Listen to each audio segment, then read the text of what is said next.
very good evening to you. My name is Daniel Wahome and welcome to Legends Edition. As Kenya builds up to the Africa Forward Summit, later in this bulletin, we are going to be listening from the conversation that O'Brien Kimani had with the Prime Cabinet Secretary, who is also the Cabinet Secretary for Foreign Affairs and Diaspora Affairs, the Honorable Musalia Mudavadi.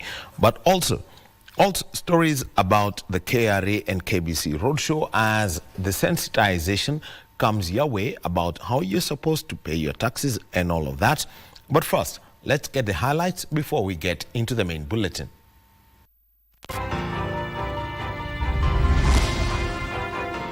A deadly ambush on a passenger vehicle. 6 killed, several injured after gunmen attacked a vehicle in Arabia Sub-County, Mandera County. Collapsed Kajiado building. 4 feared trapped under debris after an 8-story building under construction partially collapsed. We have done adequate deployment of uniformed and civilian plainclothes officers. We have enhanced surveillance, both foot, mobile, and air. And the Africa Forward Summit 2026. Police announced a raft of security measures ahead of the higher-level event to be held in Nairobi on the 11th and the 12th of May.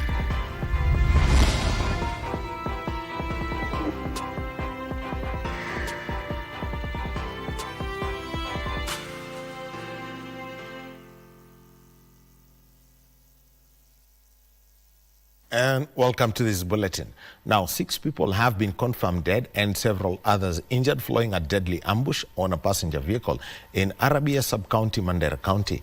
The attack occurred at Ber Kawayon area of Harer on Saturday around midday when gunmen targeted a vehicle headed to Arabia town. The incident has raised fresh concerns over security in the area. Security agencies have launched an operation to pursue the attackers. Authorities say investigations are ongoing with the identities of the victims yet to be officially released. The attack on the passenger vehicle in Arabia Sub-County, Mandera County was carried out in broad daylight in what witnesses describe as a sudden and coordinated assault. Hiyo gari ilikuwa imekuwa hired na familia. Ilikuwa inaenda kwa maombi kule Arabia.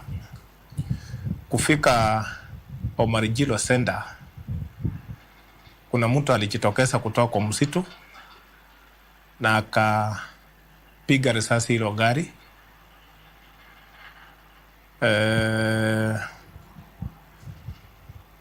Watu 6 waliweza kuaga dunia. Wengine 3 wakakuwa critically injured. Wengine 3 na driver waliweza kukimbia kwa msitu. Emergency responders and local rescue teams moved quickly to evacuate the injured, transporting victims to Arabia Sub-County Hospital as efforts to secure the scene intensified. Driver amepatikana na mmoja wao. Kuna mmoja ambaye hajakuwa accounted for. Wale walionekana walikuwa ni 4, wote walikuwa wamejihami na bunduki, na walipofanya hiyo kitendo waliweza kutorokea kwa hiyo misitu. Hiyo area iko vast kidogo, but officers wetu wanakombi hiyo area with the view ya kuwapata. Security personnel have since been deployed across the area with manhunt underway to track down those behind the attack. Officers wa KDF, officers wa GSU, officers wa RDU na NPRs ambao mpaka saizi wako katika hiyo eneo kuweza kuhakikisha ya kwamba wale wauni ambao walitekeleza hiki kitendo wanapatikana. Authorities say the motive of the ambush remains unclear. The incident has raised intense scrutiny on the security situation in Kenya's northeastern region. Security agencies maintain heightened vigilance as efforts to restore calm and bring those responsible to justice continue. Nataka kusi watu Mandera wawe calm kwa sababu we have enough officers on the ground, na bila shaka na ushirikiano wa raia tunaweza kupata hawa majangili. Ben Chumba, Legends Edition. Moving on, an emergency rescue operation is underway in Ololua, Kajiado North, after an 8-story building under construction partially collapsed, trapping at least 4. Authorities, however, say that rescue efforts have been slowed down by the heavy downpour currently being experienced in the area. At Olenairi area in Ololua, a building remains dangerously hanging and on the verge of collapse after partially caving in on Saturday afternoon, prompting a swift response from emergency teams and disaster officials. Officials from the National Disaster Management Unit say the rescue operation is being conducted with extreme caution due to fears that remaining section of the structure could collapse further. Ilikuwa 11 or 40, 30 about. And tukasikia very loud bang. Ni kama ilikuwa, it's like an earthquake. Kutoka nje tukakimbia tukapata the building behind us. The National Security Advisory Committee wameelezwa na wameactivate all the other teams ambazo zinahitajika hapa, so tunazitarajia hapa so that tuweze kujua jinsi ambavyo tuta approach ili janga, because hatuwezi ingia, tumeangalia tukaona tukiingia direct tunaweza hatarisha maisha ya wale ambao watakuwa wanajaribu kuokoa. Rescue efforts have also been slowed down by heavy rains currently being experienced in the area, making access to the site difficult and increasing the risk for emergency responders. Kumekuwa na mvua nyingi sana na tunapoangalia hilo eneo la janga tunaona ya kwamba bado ni hatari sana. Inahofiwa ya kwamba kuna watu 4 ambao wako kwenye vifusi pale, lakini hatuwezi kuingia direct hivyo. Meanwhile, anxious residents gathered at the scene have appealed for a faster response, expressing fears over the safety of those still missing beneath the rubble. Kuna majamaa ambaye walibaki hapo ambaye ni 4 na hatujafaulu kuwapata. Sasa sisi tulikuwa tunaomba watu wa rescue team wakuje kwa haraka, at least tujue kama kuna wenye at least kama wako uhai, at least tuone venye wanaweza saidika. Hata kama yuko uhai, at least tuwaone, watolewe, ndo tujue tutafanya aje. Sasa swali ambalo tunajiuliza, kama nyumba imejengwa kwa njia ya maji na maengineers wale ambao wanahusika na mijengo hawakukuwa area, what do we expect? Emergency teams have cordoned off the area over fears that the weakened structure could come down at any moment. For Legends Edition, I am Teresa Mutai. President William Ruto says the government has made significant progress in stabilizing the country's education sector. Speaking during the 120th anniversary celebrations of Maseno School in Kisumu County, Ruto said consultations with education stakeholders have helped align the country's curriculum reforms, bringing clarity and stability to the competency-based education and training program. On teacher shortage and school infrastructure, the president said his government has made major strides in addressing gaps, noting his government has so far employed 100,000 teachers and built 23,000 classrooms in the last 3 years. Abdiaziz Hashim has the details. The education sector is one of the most critical sectors in the country. Finger pointing, blame game, assigning other people blame will not solve us. It was said, an eye for an eye makes the whole world blind. Critics of the Kenya Kwanza administration, however, argue that this administration is undermining free education, creating a disorganized system with poor implementation of the competency-based education. Don't worry about the naysayers. Don't worry about the pessimists and the people who see nothing good. Speaking Saturday during the 120th anniversary celebration of Maseno School in Kisumu County, President Ruto defended his government scorecard in the education sector, saying consultations with education stakeholders have helped align the country's curriculum reforms, bringing clarity and stability to the competency-based education and training program. Because I sometimes wonder when I see people say how much of a crisis we have in education. And I wonder. Ruto questioned the continued criticism despite the government's recent investment in education infrastructure and staffing. I mean, there was no crisis when we had a shortage of 100,000 teachers. Now that we have hired 100,000 teachers, there is a crisis. You know? There was no crisis when there was a shortage of classrooms. Now that we have built 23,000 in 3 years, all of a sudden, there is a crisis. The head of state, who noted that the government has made major strides in addressing the teacher shortage, pledged to absorb 40 teachers into permanent employment at the Maseno School. Our Ministry of Housing is going to build a dormitory to accommodate 2,000 students. Kisumu County is planning the future of Maseno municipality with an expanded Maseno school family at its heart. As a Cabinet Secretary for Education, I reaffirm the government's full support for institutions such as Maseno School that have consistently delivered excellence and character. For the efforts you have made to transform not only this region, but indeed the entire Republic of Kenya. Ruto further urged Maseno School and other national schools to expand access to learners nationwide, noting the long-term plan is to grow Maseno School's population to about 5,000 students to benefit more learners. Abdiaziz Hashim for Legends Edition.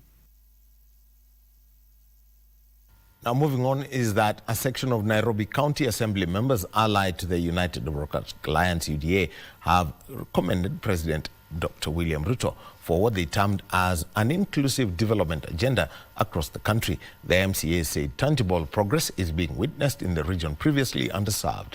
The MCAs cited roads linking the rural areas for economic opportunities, affordable housing program, SHA, and market construction and digital connectivity as some of the government successes.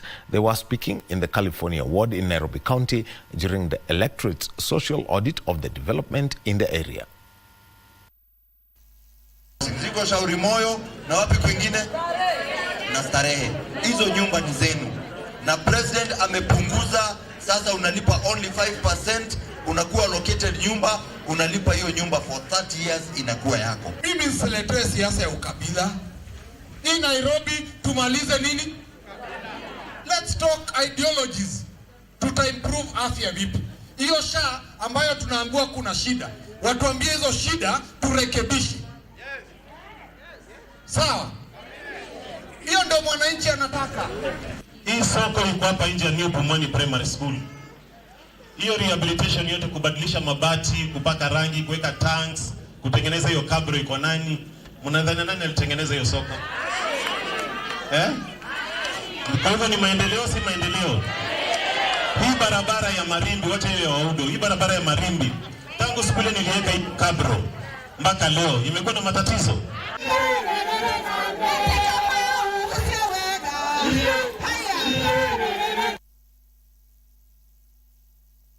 Moving on is the results of the UDA nominations that declared Samuel Moshina Nyaga the winner of the All Kalau contest after garnering 3,221 votes have been disputed by his closest challenger, George Wambogo, Elias Delight, who garnered 3,077 votes.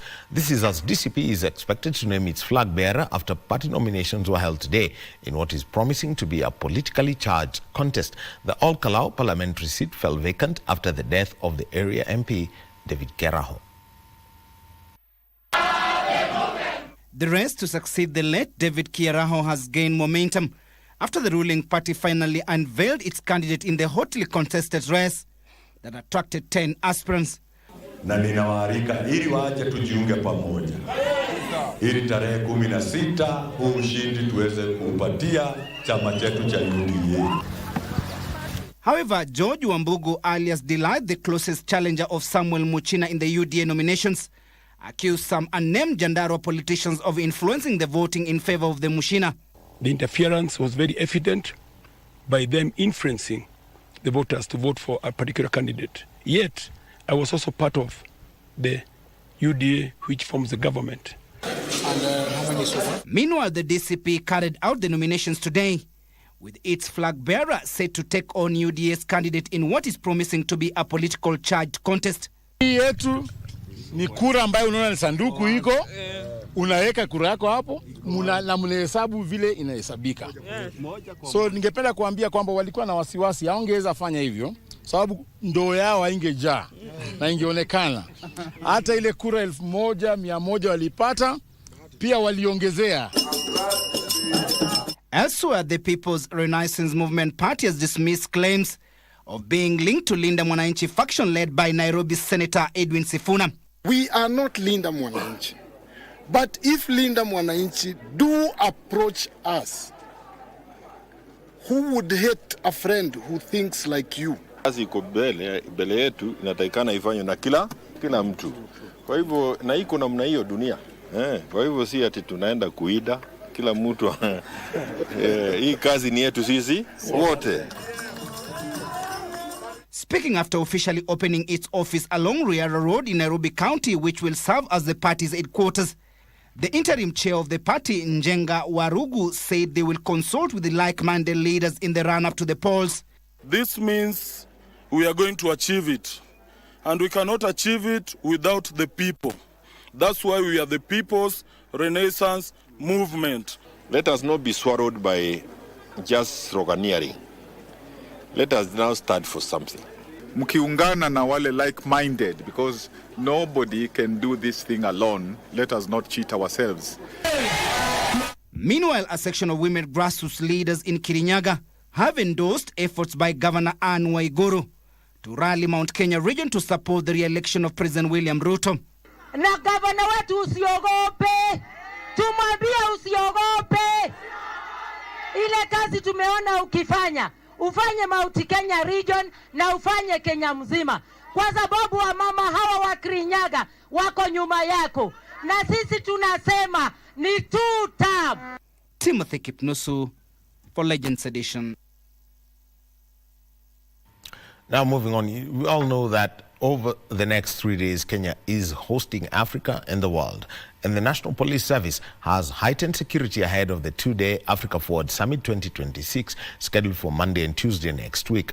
Nairobi County Regional Police Commander Issa Mohammed, who spoke on behalf of the Inspector General of Police, Douglas Kanja, said security has been intensified with a 24/7 surveillance and police presence in all public spaces countrywide. The National Police Service further announced temporary traffic disruptions on major roads during the 2-day summit to be co-hosted by Kenya's President William Ruto and France's President Emmanuel Macron. The affected roads include Mombasa Road, Thika Superhighway, and Kiambu Road, among others. It's all systems go as Kenya puts its best foot forward to host the Africa Forward Summit 2026 to be held in Nairobi on 11th and 12th of May. The event, which will be co-hosted by President William Ruto and his French counterpart Emmanuel Macron, focuses on the Africa-France partnership for innovation and growth. And for a summit of such magnitude, security is paramount. It's against this backdrop that National Police Service has announced a raft of security measures ahead of the summit. We have done adequate deployment of uniformed and civilian plainclothes officers. We have enhanced surveillance, both foot, mobile, and air.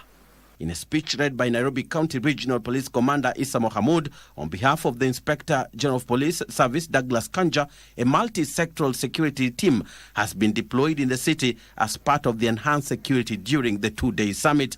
Definitely, we're alert on issues of terror. That is, we're privy to that. We are neighbored by troubled nations, and we are alert. This is a very comprehensive briefing, and I think it's gone out there to the public. For us, it will be to support the regional commander. We'll ask Kenyans to abide by exactly what he has said And then hopefully we can make this very huge conference such a success. The NPS has further announced temporary traffic disruptions on major roads, including in the city. They include Mombasa Road, Thika Road, and Kiambu Road, among others. There will be temporary traffic disruptions along Mombasa Road, Thika Road, Limuru Road, Kiambu Road, as most of the VVIPs will be using those roads. The National Police Service has urged all road users to cooperate with security agencies for smooth road operation. Cooperate fully with security officers. Avoid restricted areas unless authorized, because there will be accreditation for those people who are supposed to visit, where, and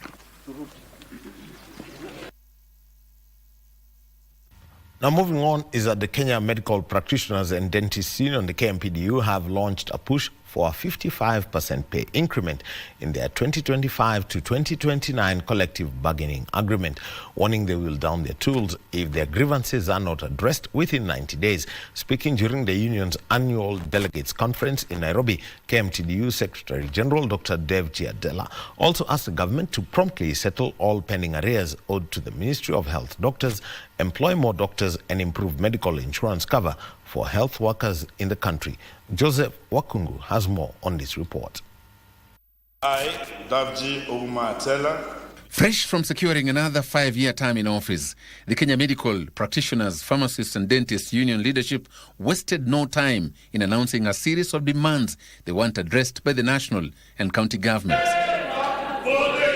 Top in the doctors' wish list is a salary review under the proposed 2025 to 2029 collective bargaining agreement, which KMPDU Secretary General Dev Chiadela says will be the first in a decade. And so we had a proposal to ask for 30%, but the doctors have resolved that these governments, based on the inflation of the years, they're asking for 55%. KMPDU is also demanding that the new CBA be negotiated and concluded within 90 days, even as it accused the government of failing to fully implement the 2024 Return to Work Agreement, particularly the commitment to employ 2,000 doctors before the end of the current financial year in June.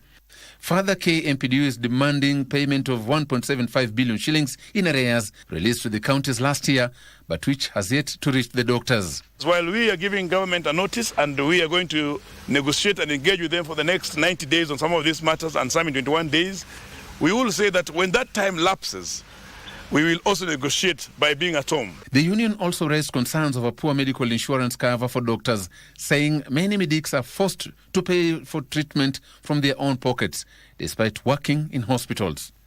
Doctors in the country now say the next 90 days will be crucial in deciding whether or not they head back to the streets in pursuit of a new CBA and improved working conditions. Reporting for Legends Edition in Nairobi, my name is Joseph Ohungu.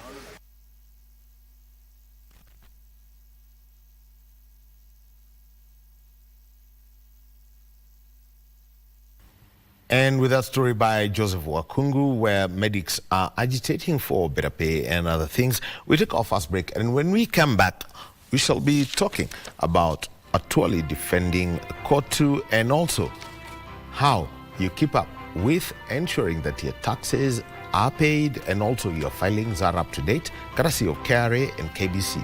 Join us at the end of this break.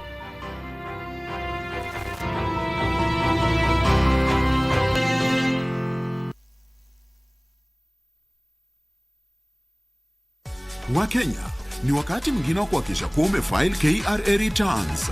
Je, uko rada una challenge yoyote? Usiwe na shaka. KRA wakishirikiana na KBC Channel 1 wanakuja hapo ulipo kusaidia kufile returns na kulipia ushuru wako. Jiunge na msafara wa KRA Roadshow, uwe fiti mambo ya returns. Jumanne ya tarehe 12 mwezi Mei, tutazuru eneo la Nyeri kuanzia Karatina. Tuingie Mkurueni, Othaya, Nyeri Town, Mweiga, Kiawara, Chaka na hatimaye tumalizie na Rumoro. Tarehe 30 Juni iko mlangoni. Usingoje hadi dakika za mwisho. File KRA returns mapema. Ishi bila stress. Jijue, jibeta.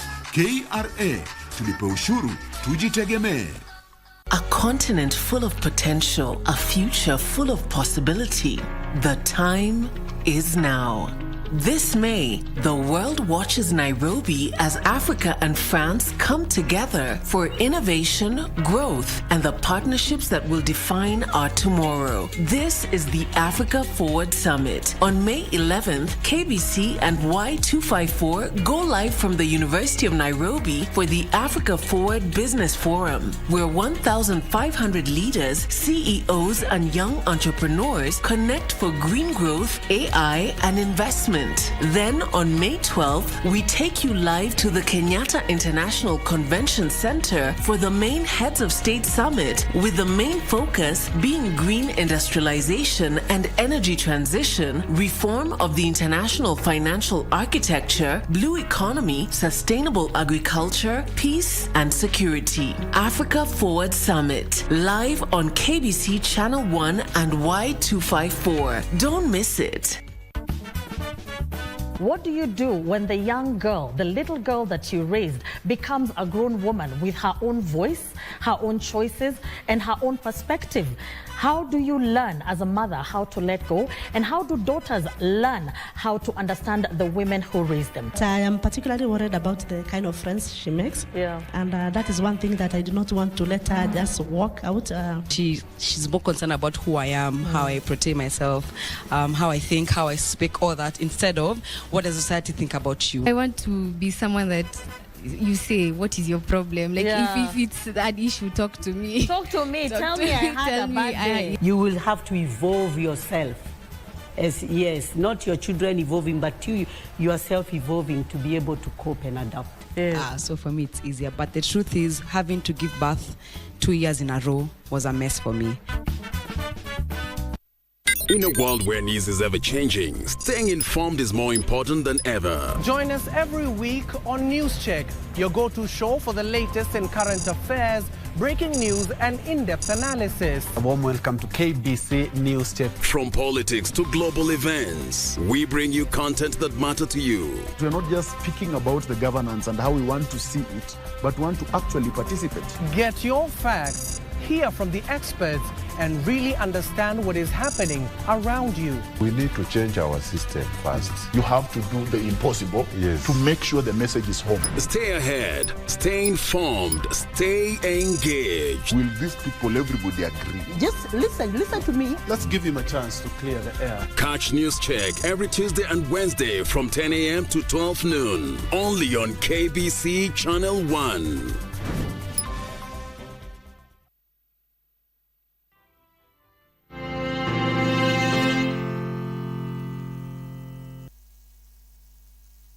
And welcome back to the Legends edition. The Kenya Revenue Authority sensitization campaign entered its second day today, with taxpayers hailing the new self-care plan that has simplified the filing of returns. Attendees at the roadshow stops across Lower Kiambu said the self-care plan has eliminated the long hours and heavy costs previously associated with filing. The initiative features a dedicated WhatsApp number and a short code that easily guides a taxpayer through the filing process. The campaign, dubbed Jijue Jibeta, conducted in partnership with the Kenya Broadcasting Corporation, had stops in Roiro, Juja, Thika, Makongeni, Wetethie and Githurai. Then nikaitap, after kutap nikasend hi, of which wakaniregeshia message, wakaniambia ni return my KRA pin. So nikabonyeza, after kubonyeza, wakaniomba ID number yangu, of which nikaeka ID number yangu. After kuweka ID number, wakaniletea opt-in, of which ikaniambia tayari niko nil return. For me, nimechumia like only 1 minute to process hii process. Yeah, so naomba kama vijana, just hii process ni rahisi, just do now for just few minutes. Imenigharimu around 2 to 3 minutes, na nimekuwa na wakati mgumu hapo awali juu nilikuwa na chajiwa kwa cyber, sometimes unaenda 200, 300, so nimeona kufiles na simu it's very easier. Na wahisi wa Kenya tuendelee kufile returns na njia ya kutumia simu. Nimepata wako na msimu mpya wa kufile returns zetu, so badala ya uende kwa cyber utumie pesa zako uende process mingi, you only need kukuja uongee na shuru pale kwa WhatsApp. Namba ni 07 11 0 na 95. Ukishaweka hizo namba, you are good to go, and then you just text. Na it's very simple. Once you text hi, anakutext back, then you text your ID and everything is done within a minute.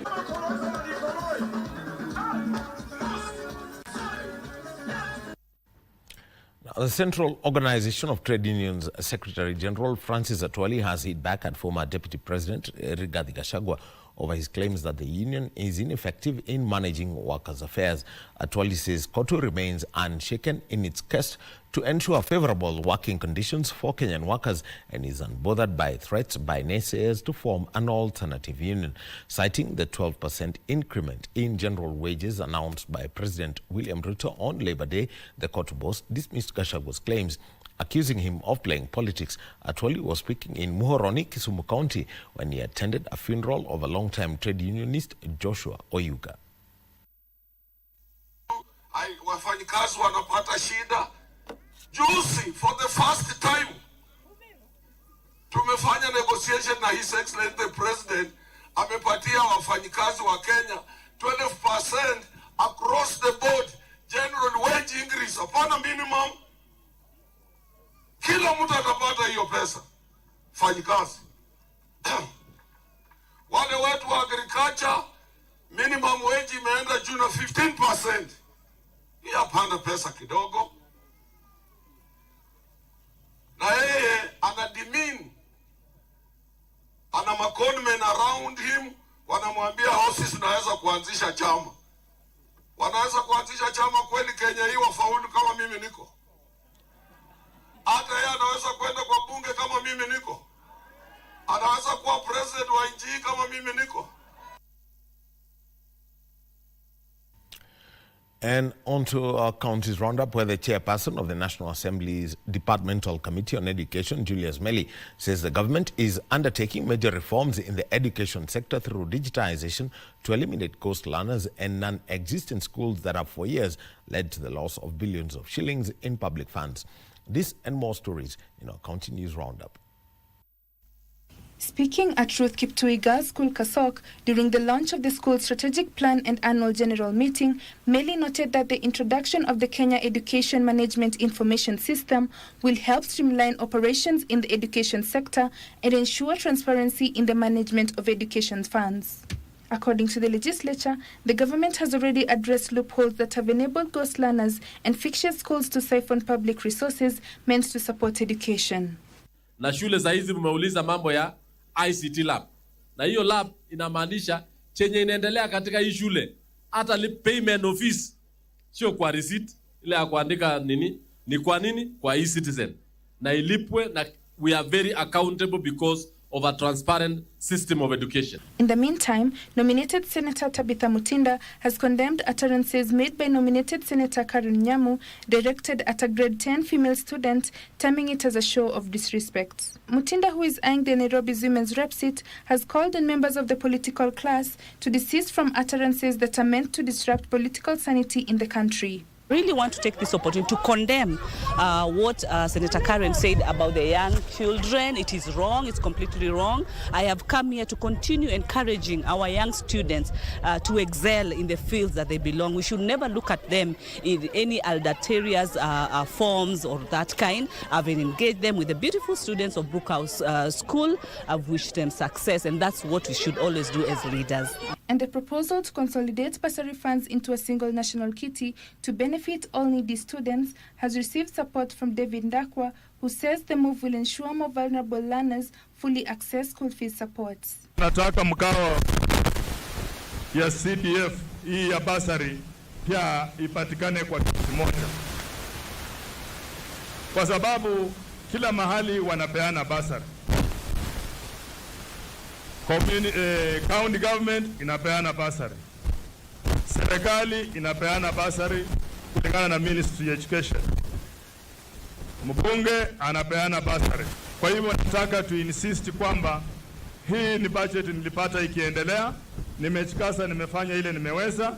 Ile budget inakuja mimi mwenyewe nitaikalia chini Ninajua watoto wengi wataqualify na watapata pesa.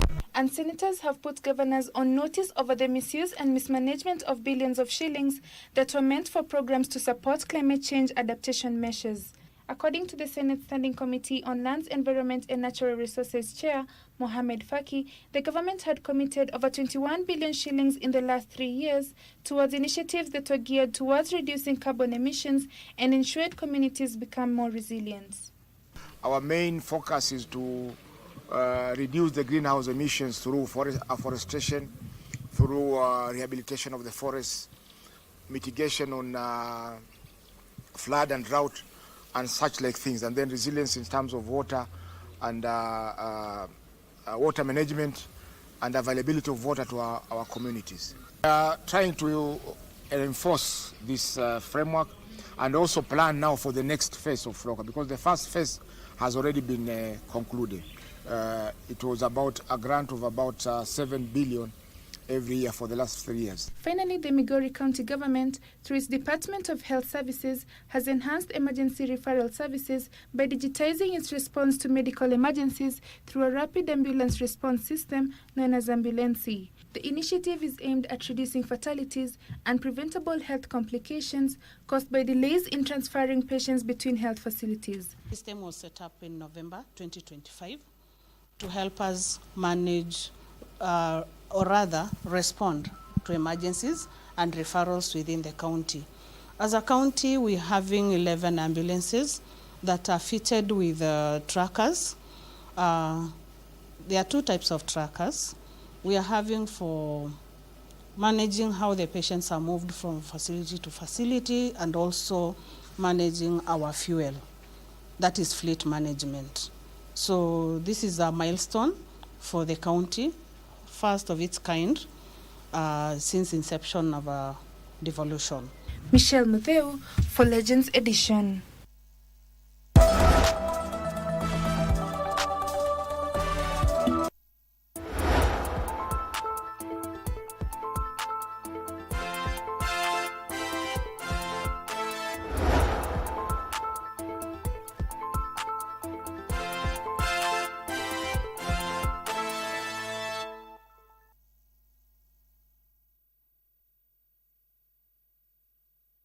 Nairobi, your time is now. Masani ya kutoka blog na KBC imeamua lazima uomoke. Tutakuwa tunakaa mtaa yako kukomosha very fast. Jibu maswali zangu 3 tuone kama kweli wewe ni true fan wa KBC Channel 1. Na ukizipata 25k ni yako.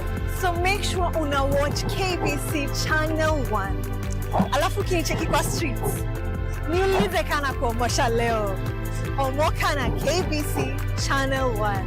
Wanga bad ni mbaya. In a world where news is ever changing, staying informed is more important than ever. Join us every week on News Check, your go-to show for the latest in current affairs, breaking news and in-depth analysis. A warm welcome to KBC News Check. From politics to global events, we bring you content that matter to you. We're not just speaking about the governance and how we want to see it, but want to actually participate. Get your facts, hear from the experts, and really understand what is happening around you. We need to change our system first. You have to do the impossible Yes. to make sure the message is home. Stay ahead, stay informed, stay engaged. Will these people, everybody agree? Just listen to me. Let's give him a chance to clear the air. Catch News Check every Tuesday and Wednesday from 10 a.m. to 12 noon. Only on KBC Channel 1.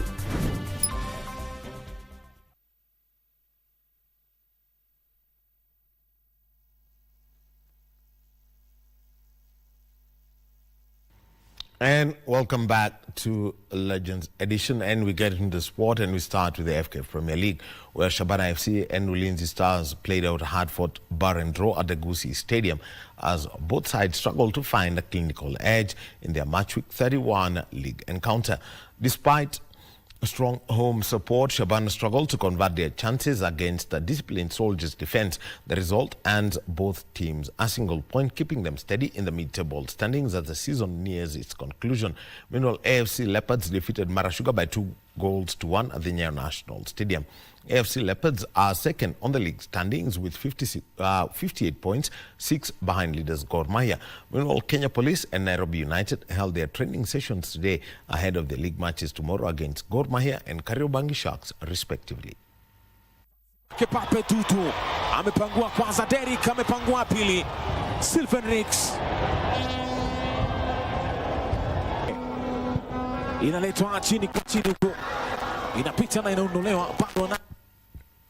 And the Junior Starlets head coach Mildred Cheche says they are treating each and every qualifier as a World Cup game, and they will face Uganda with the same mentality. The team is preparing to face Uganda in the first leg of their FIFA Under-17s Women's World Cup qualifier on the 22nd of May in Kampala before returning home in Nairobi for the second leg 8 days later. National Under-17 team Junior Starlets are confident they will play at the Women World Cup for the second time after making their debut in the Dominican Republic. But first they must go past Uganda in the qualifiers, with the first leg set for 22nd May at the Fufa Stadium in Kampala, 8 days before the second leg at the Nyayo National Stadium.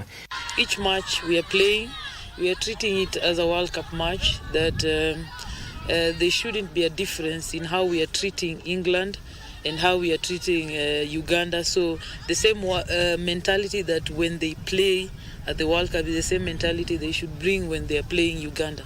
The team, already in camp, is confident of going past Uganda despite their neighbors' aggressive approach to matches that saw them thrash Zimbabwe 6-1 in the first round. Uganda, they have a good team. When they played against Zimbabwe, they also won away and home. So they are very aggressive. They have speedy players. So we are training our players to be able to tackle such players that if you're playing against an aggressive team and speedy players, how do you overcome that? So the mentality we're creating for our players is to ensure that they're able to adapt. Junior Starlets also thrashed Namibia 7-1 in the first round, and the players believe they can go past Uganda, especially with the second leg being played at home. The 10th edition of the FIFA Under-17 Women World Cup will be played from the 17th October to 7th November 2026 in Morocco.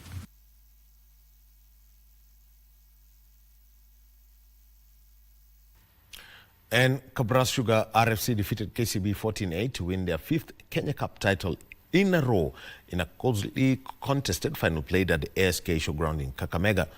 KCB got off to their best start as they earned 3 points, with both sides defending well against tries. Ntabeni Dukisa, who was introduced in the 35th minute in the first half, scored 3 penalties to guide Kabras to victory as they once again retained their Kenya Cup title. Kabras coach Carlos Katua could not hide his joy, saying that their experience played a key role in clinching the title, with opposite number Andrew Monde admitting that his players struggled to contain Kabras's experience. More reactions and videos from Kabras's 5 titles in a row coming your way in our bulletins tomorrow. Now, let's move on to the next story, where two-time African rally champion Karan Patel stayed on course for a continental treble after clinching a third consecutive historic Pearl of Africa-Uganda rally title in Mbarara. Patel, navigated by Tosif Khan, survived a dramatic final day to become only the second driver after Manvir Barian to win the prestigious event 3 years in a row. The victory came after long-time leader Saman Bora suffered a heartbreak late in special stage 10 with a prop shaft failure that forced him to continue in front-wheel drive, costing him more than 10 minutes and surrendering a commanding lead. Bora had dominated the rally from the opening stage and led by nearly 6 minutes after Friday's opening leg before disaster struck just 2 kilometers from the end of special stage 10. Reigning African rally champion Yasin Nasser finished third overall on home soil ahead of Akif Virani and debutant Jaspreet Chana. Patel maintains the lead at the top of the Africa Rally Championship standings with 83 points, followed by Saman and Akif with 66 and 60 points respectively.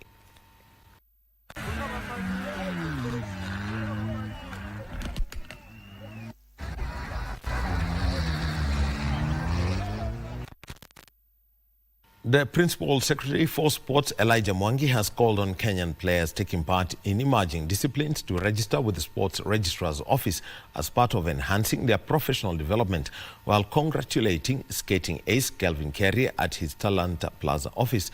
PS Mwangi noted the importance of having athletes from the emerging sports register formally to overcome challenges presented by non-compliant parent federations. Kuna vijana pale ambao wako na talanta lakini hawana namna ama hawajulikani kwa federation. So tukiwa hapa na Kevin tumesema ya kwamba ni vizuri tuwe registered. Yes, as a sports person. The registrar of sports hapa kwa ministry can register you as a sports person. Once you are registered as a sports person, whether you have problem with your federations or not, the government will have no challenge in supporting you. But now, you see now you have federations have rules, have challenges. So sometimes we are left to deal with federations first so that they can put their house in order, but that does not mean that we fail to appreciate them. And we have had a robust discussion concerning many issues that are affecting not just me as a skater, but all skaters in general, and even other people who are in other emerging sports like our own sport. And I'm sure that with the guidance and the procedures, the established procedures, we are going to have the things that you committed to do, they happen urgently. And in the future, we hope not to see, with your help obviously, not to see people have to endure what have had to endure by representing their country. And the reigning champions of the Kenya National Women's Volleyball League, Kenya Pipeline, were in demolition mode against Kenyatta University, whom they silenced by an overwhelming straight set victory of 25-1, 25-2 and 25-9 in the fourth leg matches played at the Nyayo National Stadium.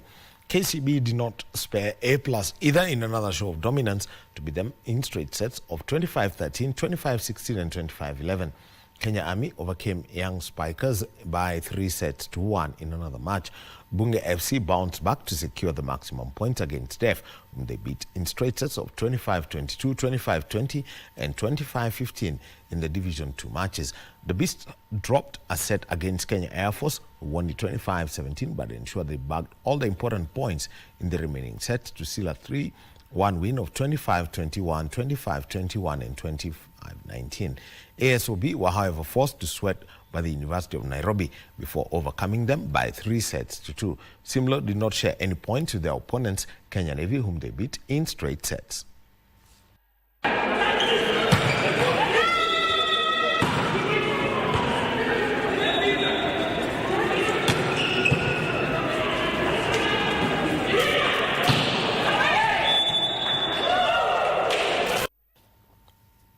And Strathmore University registered a dominant win over Desert Scorpion as the Kenya Handball League matches resumed today at the Kaloleni grounds, while GSU also secured victory against Kenyatta University at the same venue.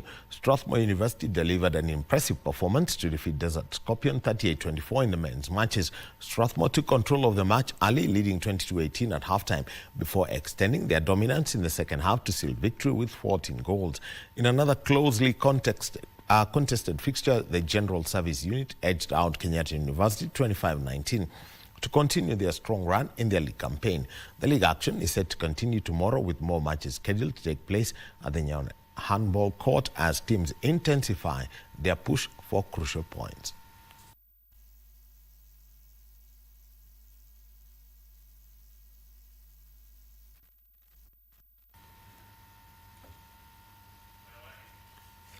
And two young boxers, Moirore Irongo and Jin Shen, will be the boxers to watch during the third edition of the Sport Pesa Boxing Rising Stars event, to be held on the 28th of May at the MultiChoice Studios in Nairobi. Moirore will be making his debut, while Jin Shen will be fighting for the second time in the Rising Stars boxing event, having made a first appearance during the second edition in February.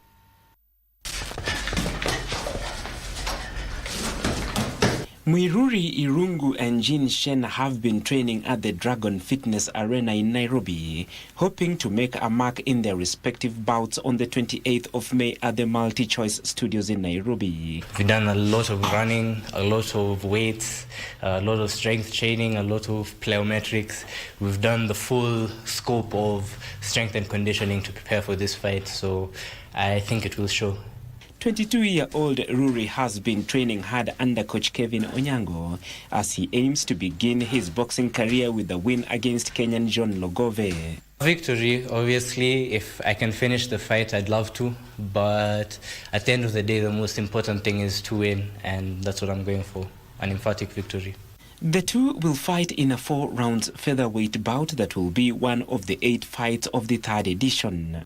I don't have much to say. I'd prefer to talk with my fists. All I can really say is best of luck. God bless you. I pray for the safety of both men in the ring, and I pray for an exciting fight for the fans at home.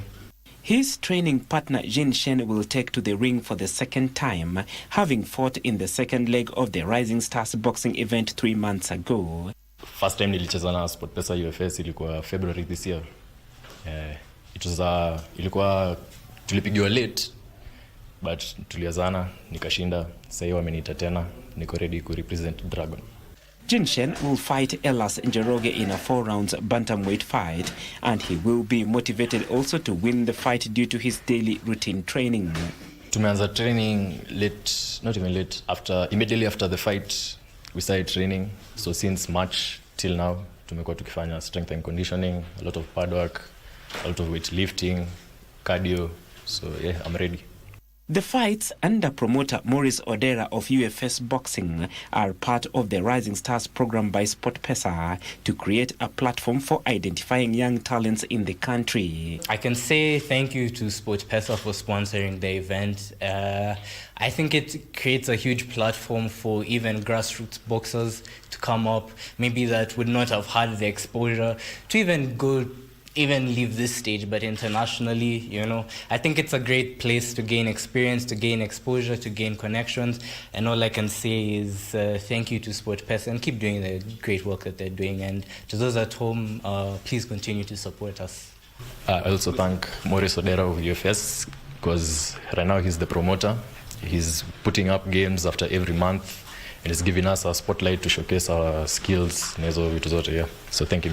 6 other bouts will be on card in the 3rd edition. Kenya's Abdul Hakim will fight Amos Amenya in a 6-round super featherweight bout. Elijah Kingi will take to the ring against James Otieno in a 4-round light heavyweight bout. Dennis Ashley will box Victor Oduor in a 4-round lightweight bout. Gentry Ocheng and Peter Wanda will face off in a light heavyweight 4-rounds bout. Davis Guaro has McGregor Njoroge for an opponent in a super lightweight 4-rounds fight, while Edwin Hayo will be looking to knock out Moses Sevilla in the welterweight 4-rounds fight. It takes me 2 hours to come here to training every day, 2 hours coming and 2 hours going back, so I spend 4 hours on the road. But I mean, it's worth it at the end of the day because I'm doing what I love and what I want. At the moment, labda niendelee kujenga record and experience, but yeah, naweza endea hiyo belt ya bantamweight ya East Africa ama kainezekana huko Ulaya. Buckley Feather, Legends Edition Sports. Now, 65 players from 25 nationalities have confirmed participation for the Extreme Tennis J30 Tour sanctioned by World Tennis. The 2-legged tour will be held at the Parkland Sports Club from tomorrow. The tournament, which will be played in a round-robin format, has attracted players from, among others, hosts Kenya, Germany, Poland, Sri Lanka, the Philippines, Hungary and Hong Kong. It's more beneficial to the players because you're getting an opportunity to gauge your level of play, as opposed to you can come and when the draw is out, probably you meet the top seed and you are out on day one.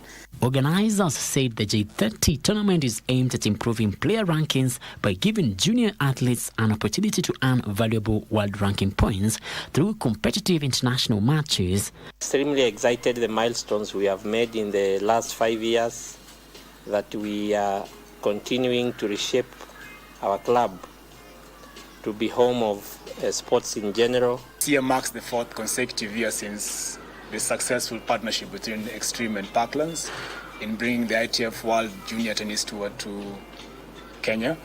Kenya will field a strong contingent of 16 players made up of 7 boys and 9 girls as the hosts seek to use home advantage to shine against their visitors.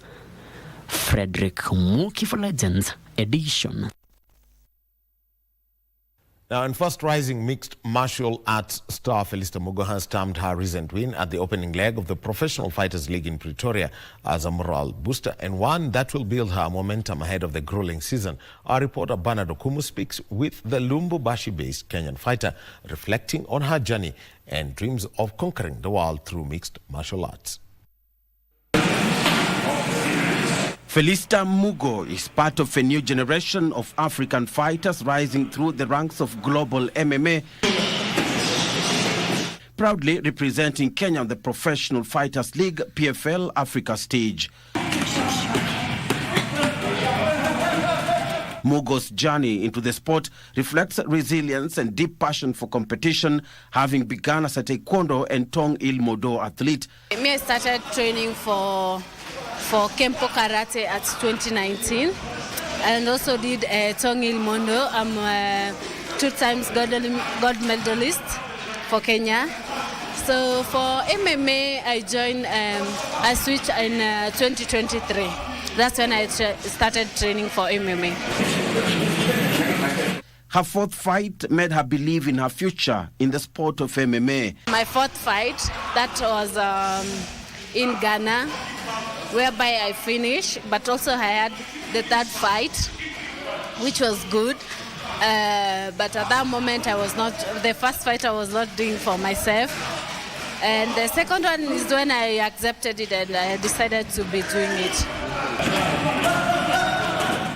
At only 26, she has steadily built her career through hard-fought bouts with a solid 6-2 fight record. For now, it stays much. If you can be in PFL, it stays much. It's like you are on another level. Yes. Mugo made a strong statement in her PFL debut at the 2026 season open in Pretoria, South Africa earlier in April after defeating Uganda's Annette Kiza. I'll take it as a big achievement for myself and also for my country, which was a big one actually for, not personally, but as a nationality, as a Kenyan, as a East Africa girl. It was a kind of a big win for me. Competing under the PFL banner, Mugo is not only chasing success inside the cage, but also helping elevate the profile of women MMA in East Africa. I take it as a responsibility now. Like I'm carrying now the East Africa, not only the Kenya, but East Africa on my back, and I can't let them down. So I think like I have something to do. I have something to take care of. Felista, when she started her ascent to fame in MMA, had no gym in Nairobi, like Nairobi Jiu-Jitsu Academy, and she traveled to Lubumbashi in Congo and got her opportunity from Yadat Moser, who has been elected the top African manager for MMA last year. So Felista has traveled to Congo and now has brought the skills that are ahead of a lot of the fighters in the region. The establishment of ANZA mixed martial arts events in the country is expected to show up and catalyze the growth of the sport in the region. First saying thank you to ANZA MMA.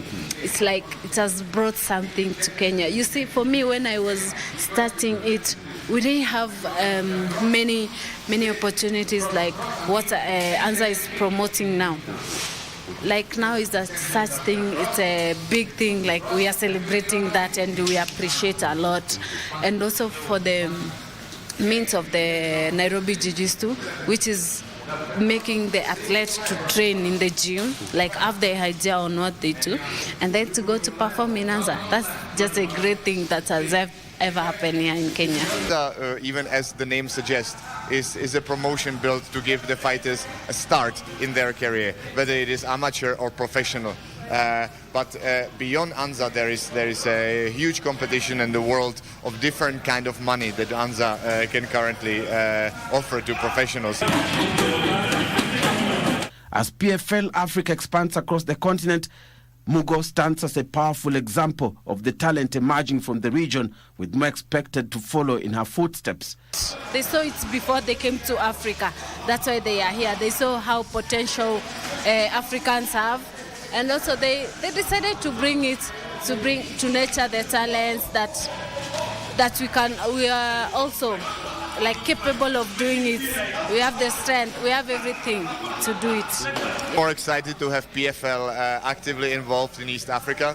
PFL is a huge global brand that now is actively looking for talent from East Africa. That has never been the case for a global promotion to be actively looking to give opportunities and build partnerships within the region. So I think this is a real testimony to how far we have gone as Kenya and East Africa, that such a huge global brand is seeing the potential in the region. But also obviously for our fighters, this is a natural next step. The 26-year-old had to leave her family behind and move to Democratic Republic of Congo, where she is based in Lubumbashi, training at Elite Training Center. I had to sacrifice myself, like moving from my country to travel to another country. No family, no friends, just to make another family from there. That was like a big one, a big sacrifice for myself. And her parting shot: not be deemed by anyone. You know, this is known as a male field. Yeah, so they should not listen to that. It's actually a good thing and anyone can do it. You should go for what you want. If Felista can do it, also you can do it. Reporting for Legends Edition, I'm Bernard Okumu.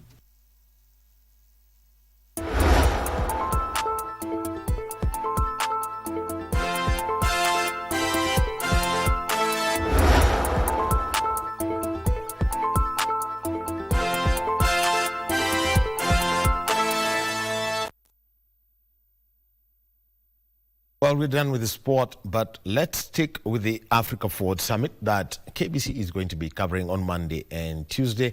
And as a build-up to that, the Kenyatta International Convention Center, KICC, has been officially handed over to the Ministry of Foreign Affairs ahead of the Africa Forward Summit 2026 in Nairobi. Prime Cabinet Secretary Musalia Mudavadi says the two-day conference will position Kenya as a key hub for Africa-Europe partnerships, focusing on trade, innovation, infrastructure, digital technology, and sustainable development.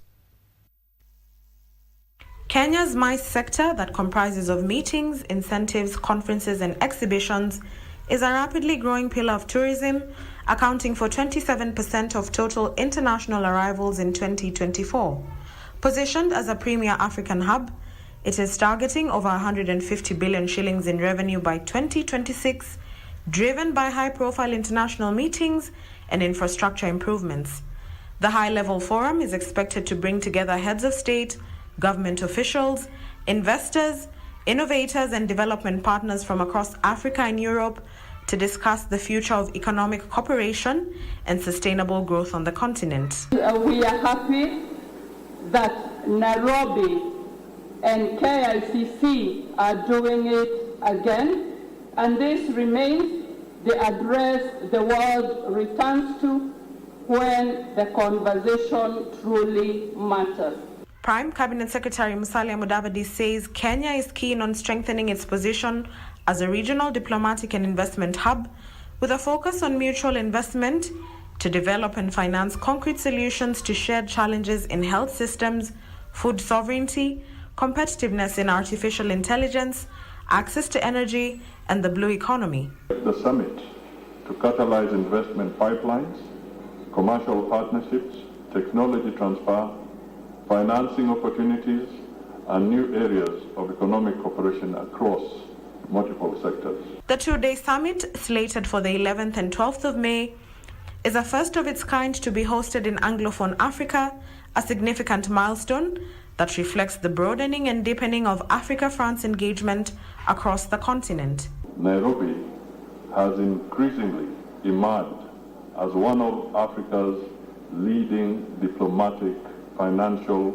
innovation, and multilateral capitals. Ndutamo Kami for Legends Edition.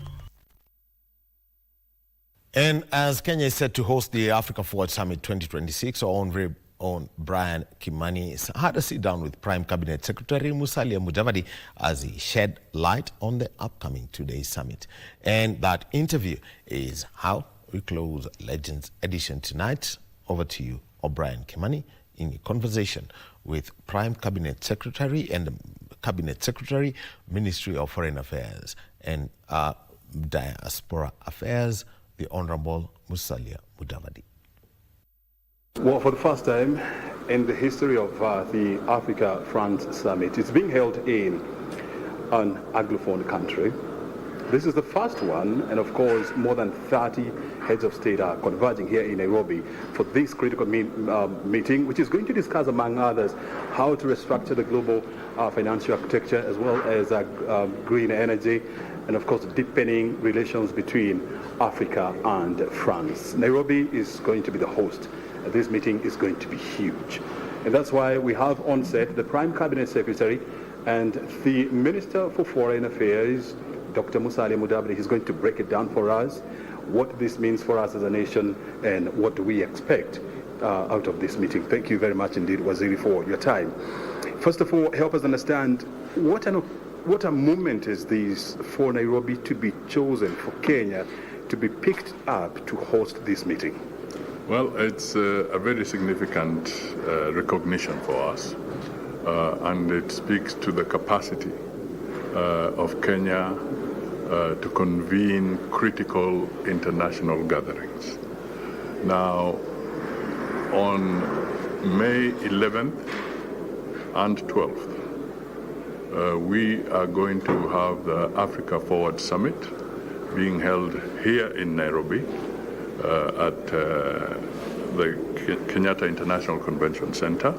This is the primary venue, but there'll also be activities taking place at the University of Nairobi for the Business Forum, and we also have concerts lined up in Kasarani at the gymnasium during this two-day period. So this event or gathering or summit brings together 30 heads of state and government, plus about 4,000 plus delegates, and about 1,500 to 2,000 people who will participate in the business forum. So this is a very, very important event, and it's being jointly co-chaired by Kenya under President William Ruto and Emmanuel Macron, President of France. So we have a very eventful week.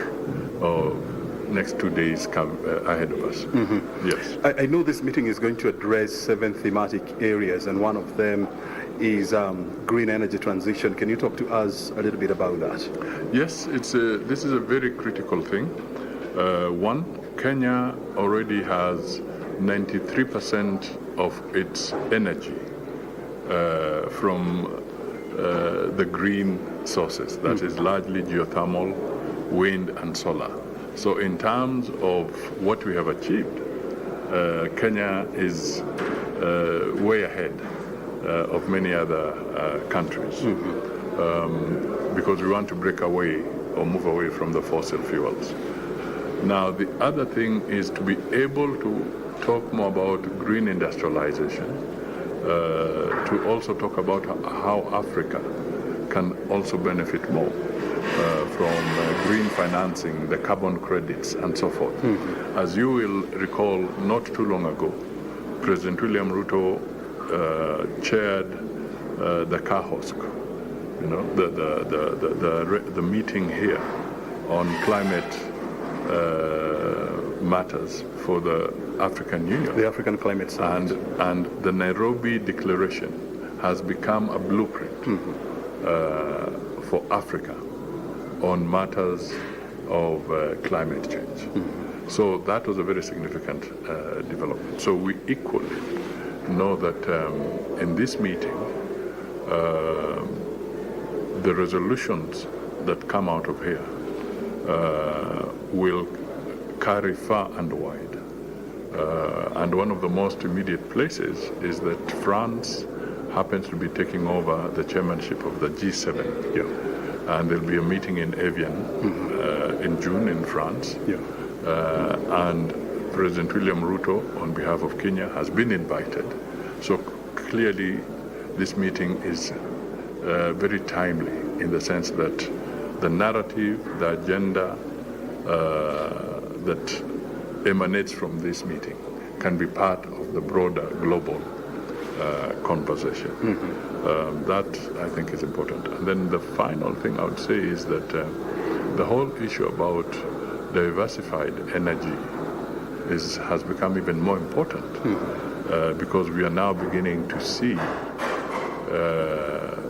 the impact of the Middle East conflict on the energy supply chain globally.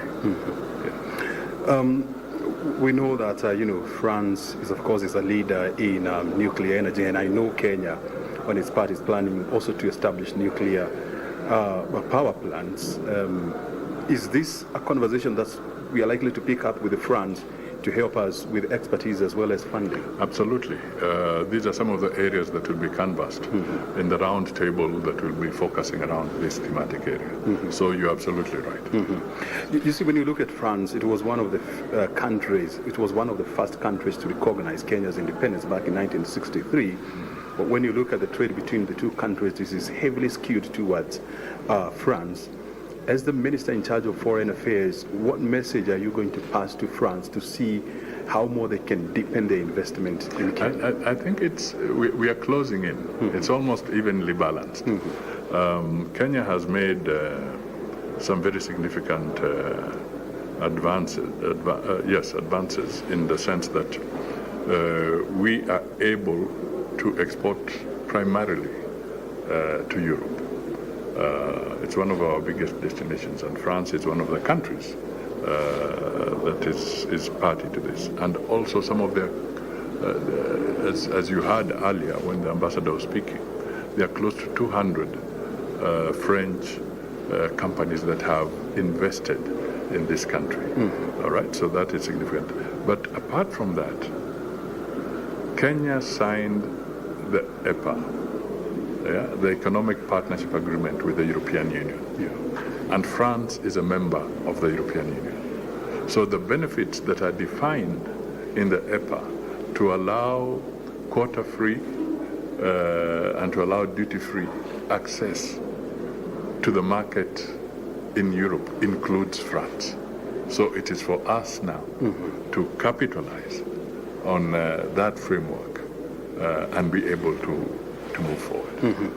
And of course, when you look at the portfolio of the product that we export to France or to Europe, it's primarily agricultural raw product. There will be a meeting between investors, business people, as well as policymakers. What kind of conversations do you expect to come out of that meeting? The conversation we want is that we want more manufacturing done in Africa. We want more value addition done in Africa. This is really the conversation we should be having. All right? It's not just about extraction. It's not just about extraction of raw materials, whether mineral or agri-waste. We want to be able to send a message that we want more manufacturing of pharmaceuticals. We want more manufacturing of different products. We want more manufacturing taking place on the African continent so that we create more jobs here. All right? We want to export more rather than have more people migrating to Europe. It should be our commodities that should be crossing the seas to the markets in Europe. That is what we want to achieve. And of course, the French President Emmanuel Macron will be coming to Kenya with a delegation of more than 200 investors. And Kenya has established the PPP Directorate, whereby it is offering ready for investment a project. do we have ideas of projects that we are willing to market to the French so that they can invest in? I think in the thematic areas that we talked about, there are several opportunities that will be made available for conversation. And our Ministry of Trade and Investment is well placed to drive this conversation. And I'm sure at the end of the business forum, there'll be some announcements where some partnerships have been conceived, and we'll be looking forward to good progress. So I think there'll be a lot of opportunity. What is also important is that this is an opportunity for the private sector, business-to-business conversation to take place. All right? It's not just about business and government. The framework that we are creating under the business forum is for the businesses to engage directly, face to face. In Kiswahili they say ana kwa ana. Bega kwa bega. Very well. Let's also talk about one of President Dr. William Ruto's pet project, that is restructuring the global financial structures. I know this is also one of the topics that is going to be discussed here. What do you expect to come out of that conversation, or what do we expect to tell French investors? I think we want Africa to be rated properly. They have been looking at Africa as a high-risk investment destination. Sometimes the world rating agencies tend to rate us from their perspective. So we want Africa, Kenya included, to have fair and realistic ratings. Our asset base sometimes has been undervalued when you are rating Africa and African countries. So these are things that need to be corrected. We want to be able to get African countries to access more in terms of green financing. This is important. And above all, we would like Africa to be able to access the international markets at interest rates that are not punitive to the African nations. Yes. And of course, I mean, you're having, tens of heads of state from Africa also coming in for this meeting, and I know the African Union has been pushing to have a table in the United Nations. Is this also a conversation that you're likely to advance with France being one of the permanent members of the UN? Yes, in the peace and security conversation, there'll be a round table on peace and security. We are going to advance our interests on how we would wish the United Nations to be reformed, so that it is more inclusive and so that it recognizes Africa better. As you know, Kenya is a member of the Committee of 10, the C10 nations for the African Union, whose responsibility is to champion the reform of the UN Security Council, so that Africa can have two permanent seats on the UN Security Council. So this is one of the areas that we shall be canvassing. And of course, the 2 days that this meeting is going to be here, what should Kenyans expect at the end of this meeting? I think what we need to expect here is that we are laying the foundation for durable and sustainable partnerships, and we want a program that will evolve, and so that after a 5-year period, 10-year period, and so forth, we can see very, very serious expanded investments on the African continent, but more so for Kenya. I think the thing we need to advise our people is that this is a build-up to bigger things. Yeah. Sometimes people tend to say, we want instant coffee. This summit is not about instant coffee. This summit is about creating an opportunity for sustainable, long-term engagements for the Kenyan people, so that jobs can be created. We can have more income on the African continent and for Kenya, and we can then uplift the livelihood of the citizens of this country. And finally, before I let you go, Bwana Waziri, at the end of this meeting there will be the Nairobi Declaration, which will be a document that is going to contain the aspirations of this meeting. What do you expect to be in that document?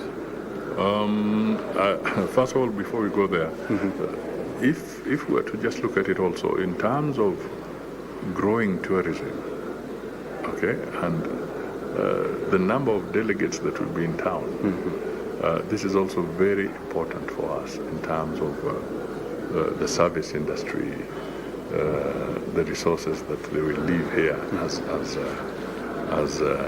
people who are visiting Kenya and Nairobi for maybe the first time for some of them. Yeah. So there are some immediate spin-offs, but we want to look more at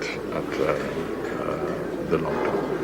I think what I expect from the declaration is a firm and united and more coherent African narrative. All right? We have to tell our story.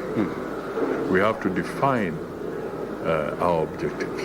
We have to tell the world where we want to go. Okay? And to me, this is what should be the anchor of our declaration. It's not about Africa being told what to do. We are now of age as a continent. We must now define our priorities. We must now shape our partnerships. Okay, so this is really what I believe should be weaved into the declarations that come out of it. Very good. Anything else do we need to hear from you? I think what I would say is that the teams, that is the Kenyan team through the Ministry of Foreign and Diaspora Affairs, has worked very well with their French counterparts, and I want to commend all these teams for working tirelessly to bring this together, and also for the whole of government approach, which has enabled interaction, multi-agency approaches to ensuring that this convention, this summit, the Africa Forward Summit, succeeds. Yes. Very good. And of course, we must appreciate the fact that it's a very well organized event, and of course, there's a lot of work that has gone behind the scenes to ensure that this meeting becomes a success. Absolutely. We appreciate your time, and thank you very much indeed for swinging by and talking to us, Bwana Waziri. Thank you. Very good. Well, we've been talking to the Prime Cabinet Secretary and the Minister for Foreign Affairs, Dr. Musalia Mudavadi, and of course helping us understand what is at stake for Kenya when it comes to organizing the Africa Forward Summit, which is being hosted by Kenya and France. Remember, Kenya Broadcasting Corporation is the official broadcaster for this meeting, and of course we have lined up an extensive coverage of this meeting to ensure that you are updated on what's happening here. My name is O'Brien Kimani. Thank you very much for your time.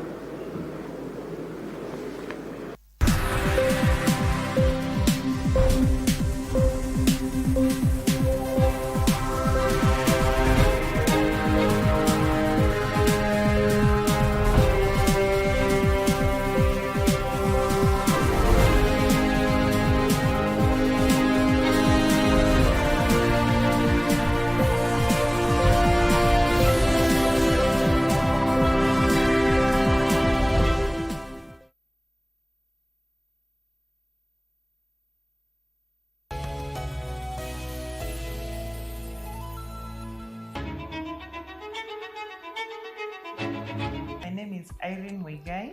My name is Steve Muigai Kim.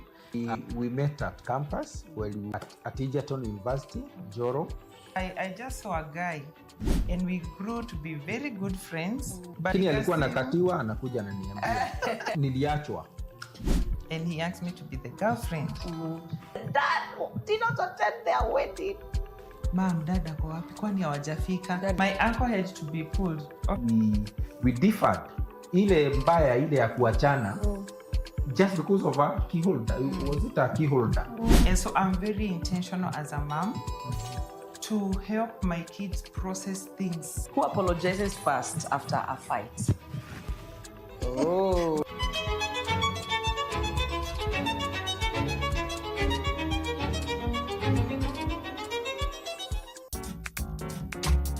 If he lives alone and something happens, there'll be no one to take him to the hospital. How would we do it? We got one bedroom, a living room, and a sunroom. No matter what you do, that's it. How can we add another room? Hi. Hi. You must be hungry. Lunch is almost ready. Great. Are you tired? Take a rest. I'm fine. I mentioned to the dance club that you were coming. This is good for relaxing.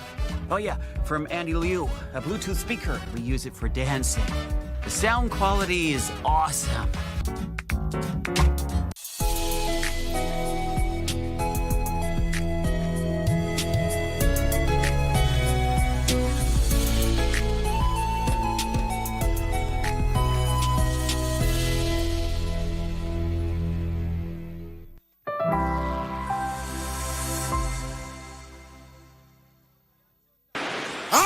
wakajua mbele kui wakajua mbano yako nukumakelela mune tisto kwikweni kwatu kulikwimba kundemba mutumbu kudibana mashenda mayenga bane nambo bashenda makwabu bachoka tasekele eyi wakwetu